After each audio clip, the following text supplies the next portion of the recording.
Teachers in urban districts have to know not just how to present information, but how to understand the kids and their strengths and their abilities and their needs and bring all that together. And that's a very sophisticated kind of teaching.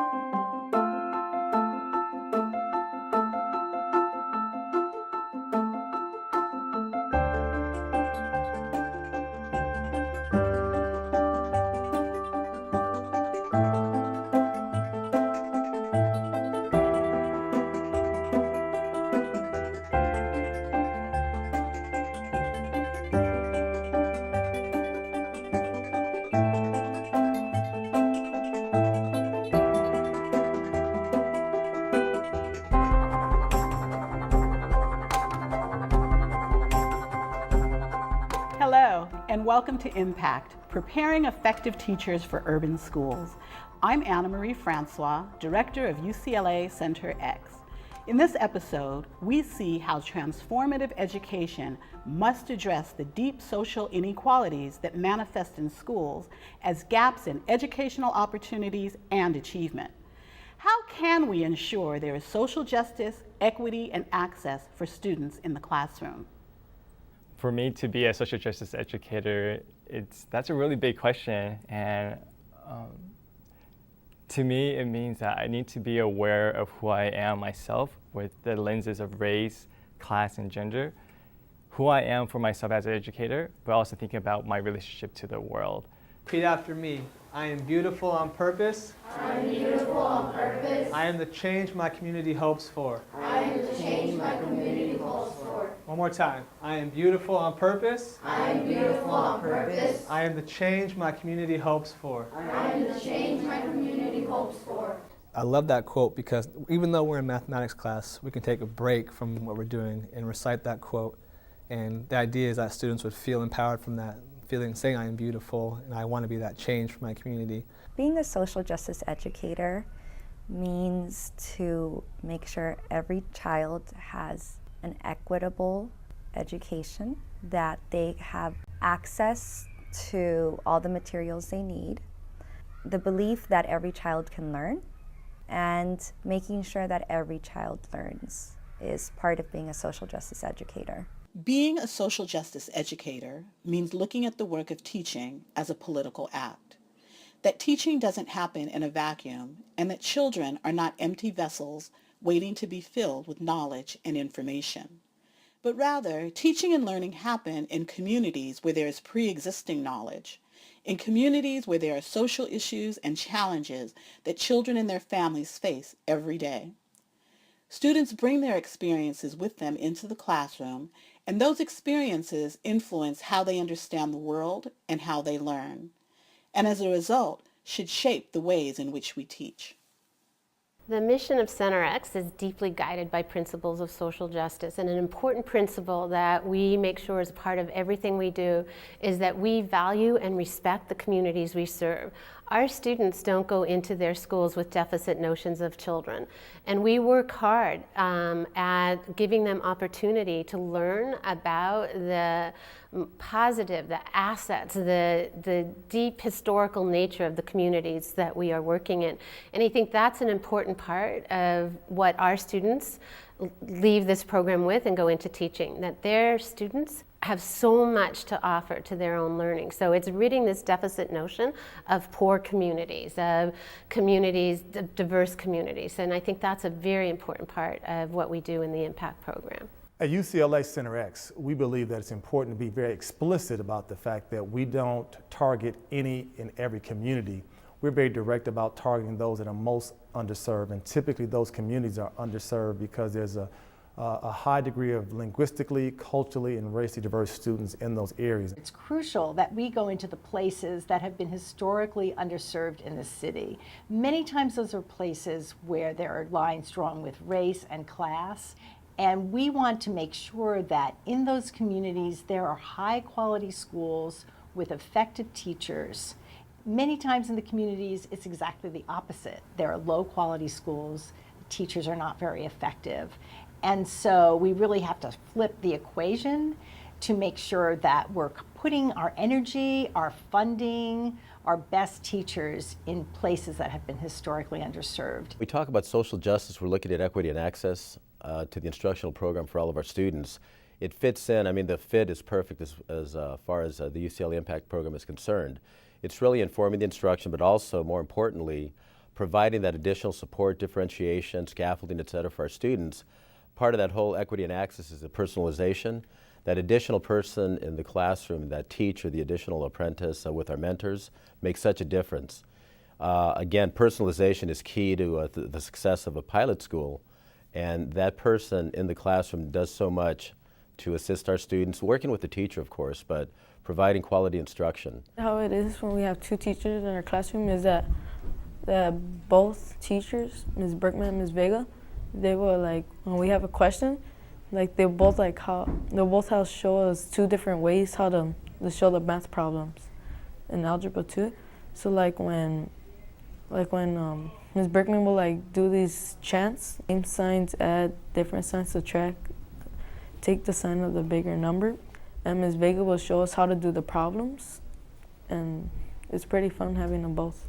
Social justice educators provide children with the skills and the content and a way of thinking about themselves and the world around them so that they can become successful academically, they can be successful socially, they can be contributing members of their local community and to society at large. What does it take to be a social justice educator? I think it takes some deep personal reflection about why you teach. I think it takes some deep reflection about where you teach and also some deep reflection about who you teach. I also think it recognizes that you cannot walk into communities and schools and assume that there are deficits that exist in these schools and communities. I think it has to be tied to the idea that every student in a classroom, every student in a school has something that you can build upon to help that student become successful. So as social justice educators, we think about what do kids come into classrooms with, what funds of knowledge do they have with them, what their experiences in the community are and how they bring those into classrooms, and then how can we match those things up with what we know about content, what we know about critical thinking, what we know about how kids can influence their own lives. And we shape a practice around those kinds of things. One of my students bought a box of 100 crayons of different skin colors. And she did this whole identity piece with the children where they made portraits and talked about their skin color, their hair color, and what their favorite things were. And the children were just hugely invested in this project because talking about color had been an implicit taboo subject in the classroom. And suddenly, this thing that was very important to them and that was part of their daily lives in terms of, you know, how people treat them was suddenly acknowledged. And I think that whole development of your socio-emotional identity is really a core piece of being able to move past or understand the social dynamics that are keeping you where you are. Part of what we do, we interrogate and talk about issues that are tied to race, language, culture, gender. We talk about the ways in which these histories have oftentimes been omitted of those groups. But more importantly, we talk about what are the skills that can be useful to help those students recognize their full academic, social, and emotional potential.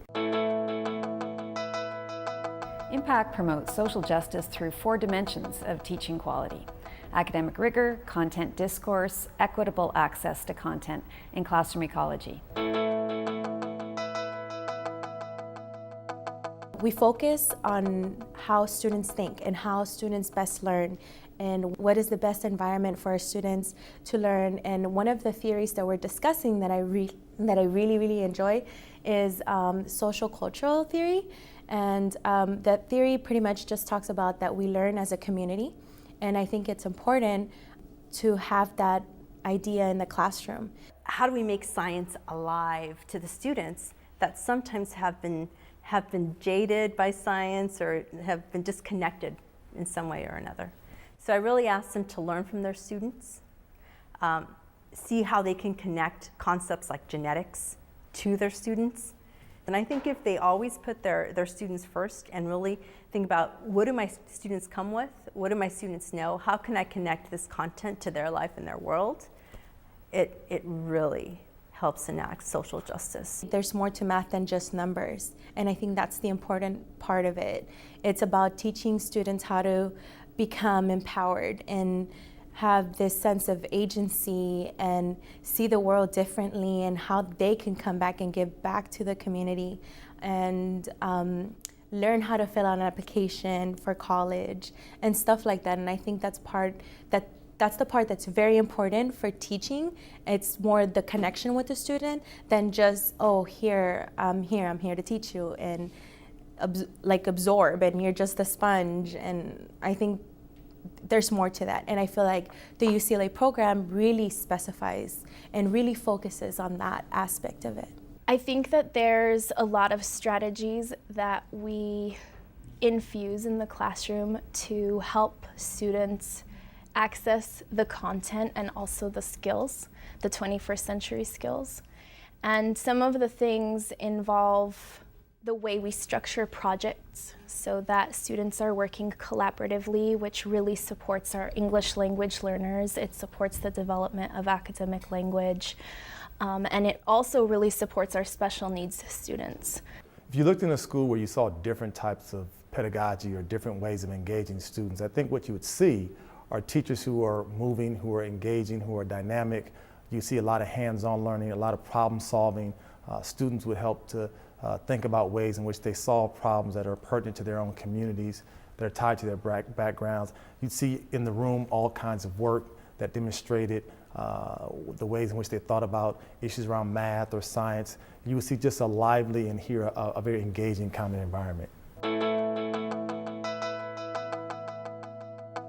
A lot of what we do in here is try to build linguistic skills, just as far as vocabulary and scientific writing. That's one of sort of the focus of the UCLA Impact program as part of the social justice, is to work on students' literacy skills, just as far as building academic language abilities and sort of preparing them for like, collegiate level writing and workplace writing. To ensure that our English language learners are connecting with the mathematics, we often rephrase using the mathematical vocabulary and then maybe regular words that they would know by having word walls up so that they're often seeing those words. Language development is something I really focus on with the little children. A lot of the younger ones have limited language so far, and so we're really working with them on learning new vocabulary within every single lesson that we teach, and to incorporate those vocabulary words in multiple lessons. There's Sunday and there's Monday, there's Tuesday and there's Wednesday, there's Thursday and there's Friday, and then there's Saturday. Days of the week, days of the week, days of the week, days of the week, days of the week. The more experience they have with it, and the more we take the time to speak with them, the better their language will develop, and that'll provide the access to the content in our lessons. The strategies that I use for English language learners include scaffolding, drawing a lot of pictures. There's word banks. In their math and science notebook, we add a glossary where they define words, a lot of repetition, and when need be, if I do have a newcomer and they happen to speak Spanish, I will translate into Spanish for them. And no matter if it's just learning about mathematics, but again, it's not about learning a bunch of math material, but thinking about it, how can you use that, the knowledge of numbers, as knowledge of power. One really simple example we could give for the students is that we think about, what does it mean to have voice in your own classroom? As students, they have rights, and how do you allow students to give them voice so they have choice about what they're learning? So some of the strategies that I use to implement social justice in my classroom is I have the kids speak, all of them speak. In looking at all these, I would like everybody to work, so we're gonna go around once, and I want you guys to tell me which one is your favorite, and if you can, why, all right? And this time, I'm gonna ask volunteers, and once you go, you can pick the next person. Yes, Linda. They'll speak about problems they're solving. They'll speak about strategies that they use. We'll also do a lot of reflecting. As one of the activities we did earlier today, which is we're at the end of a unit, so everybody gets an opportunity to share what worked for them, what didn't work for them, things that they're having problems with. Also for social justice education, it's about access to content, access to different types of resources, whether it be textbooks for language, access to different materials. It could be hands-on. As long as all students, no matter where their learning ability is, their English development, English language, we want to be able to provide access for them in the classroom as well as outside the classroom. Specific access to content includes supporting academic language, really making content meaningful and relevant, and differentiation. One of the things the Impact program really taught me is differentiated instruction and access for all. So we've really learned about all the different techniques on how to integrate language for 2-year-olds and how to bring in the language, develop the language further for the 5-year-olds. For me, being a social justice educator means providing all the resources necessary for every child to receive an opportunity for equal education. And I see that in this classroom with the different modalities that we enforce. We teach using various strategies. There's hands-on modeling. There's lessons for auditory learners as well as kinesthetic. So there's just the various strategies we use to address the needs for all of these students. Some of the strategies that I think work well in my classroom for providing access to all students involve the structure of the projects themselves as well as the way that instruction is given. So for this particular health project that my students are working on, they get to choose their own topic. So one engagement piece is when students are exploring something of interest to them. And the first thing that we ask them to do is to connect the relevancy of what their topic choice was to their own life. Some of you are doing this because you have a very personal reason for doing it, and it's important to you because of that.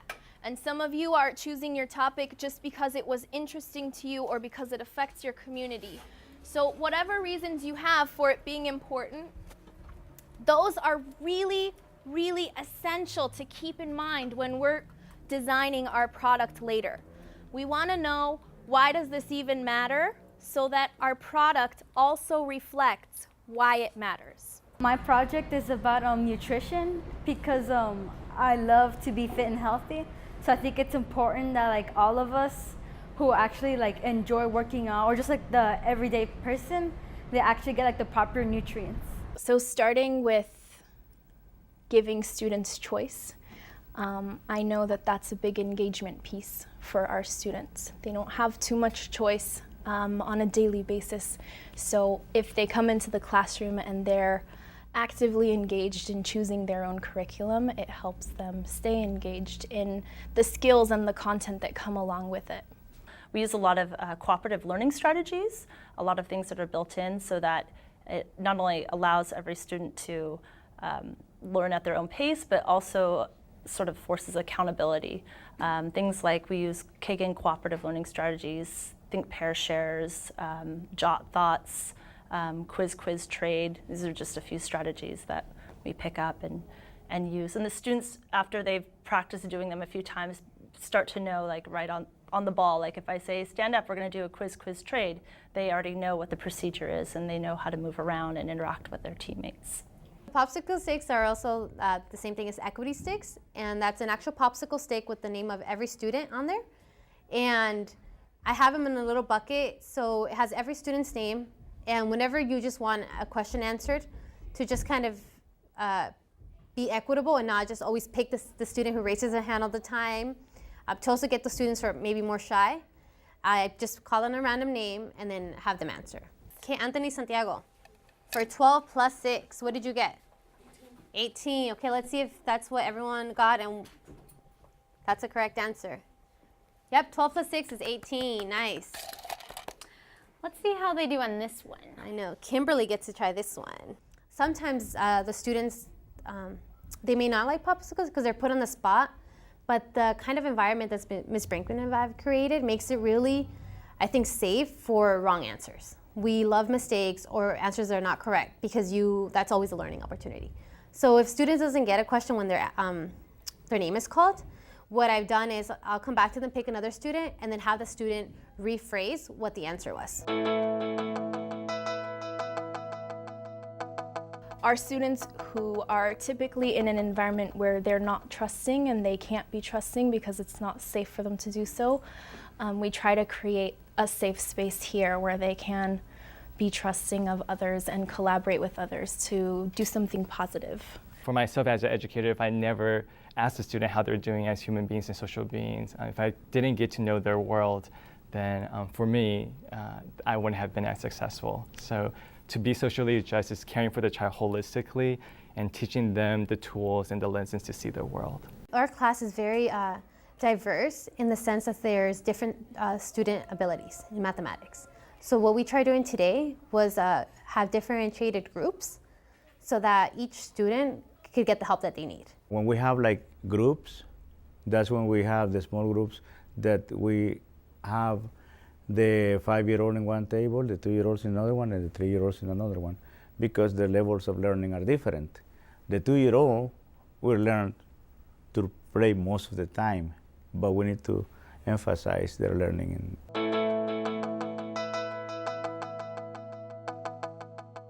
it's also recognizing that schools are part of communities, and communities are tied to a fabric of people and struggle and sacrifice, and that if we don't talk about school and learning in ways that are tied to the larger fabric, you're really not understanding where students and their families might be coming from.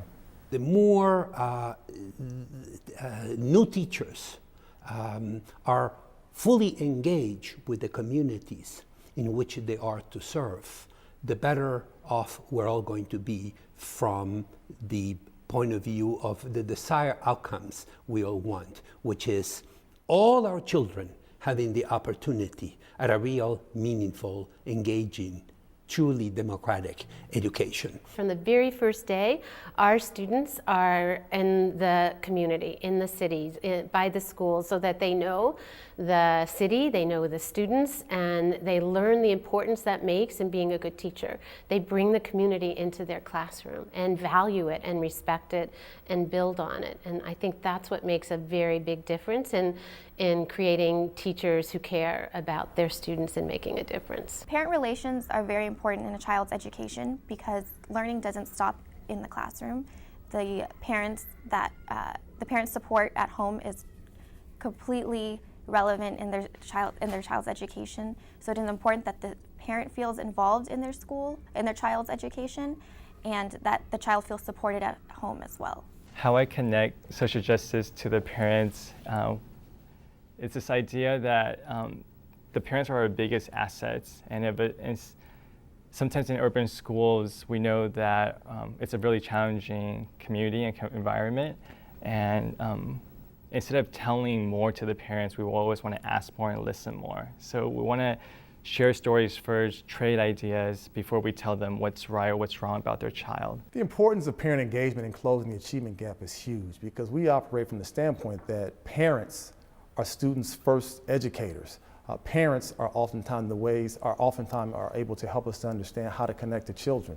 Parents know some of the weaknesses and strengths that their sons and daughters have. So we think if parents are engaged, if parents have the kind of authorship and the kind of autonomy to be able to advocate for their students in ways that they know their students need support, it can help to turn around student outcomes. So we think that parent engagement is a huge part of student success, and I would contend that it's very difficult to find students who are not successful without some form of parent engagement, either at home or in schools. The more a parent is involved in their child's education, the stronger the academic outcomes will be for students. Research tells us that the more a parent is engaged, the higher a student's grades are. The more likely they are to graduate from school. Attendance goes up, self-esteem goes up. There are tons of benefits. So we really believe that schools need to engage parents as partners as their child's learning continues. The program focuses on having parents as an asset. How are you going to use your parents to help you get your students get to the goal that you both have in mind, right? Which is making those students succeed and going off to college and I guess giving those opportunities that maybe otherwise the students might feel like they don't have those opportunities. The way that you help support teachers who are committed to social justice, that you have to give them spaces and communities and areas where they continue to be reinforced and supported. So what we do here at Center X is we ensure that they have a place they can come back and meet with other like-minded teachers. They can connect with professionals who are studying these topics, who are working across these issues. So it's about constant support. It's about constant reassurance, because what we believe happens oftentimes when you're a social justice educator, in many ways you're kind of pushing up against the grain. You're doing the things that are oftentimes non-traditional. And to do that sometimes can be frustrating, can be isolating, and can be lonely at times. And that's why we think it's important to have access to a community that will support you, reinforce you, and re-energize you in a way that you feel equipped to go back out and do the work in schools. The preparation of transformative professionals integrates university coursework, fieldwork, and community involvement opportunities so that teachers develop the commitment and capacity to facilitate social justice, caring anti-racist practice, and instructional equity in urban schools. I'm Anna Marie Francois.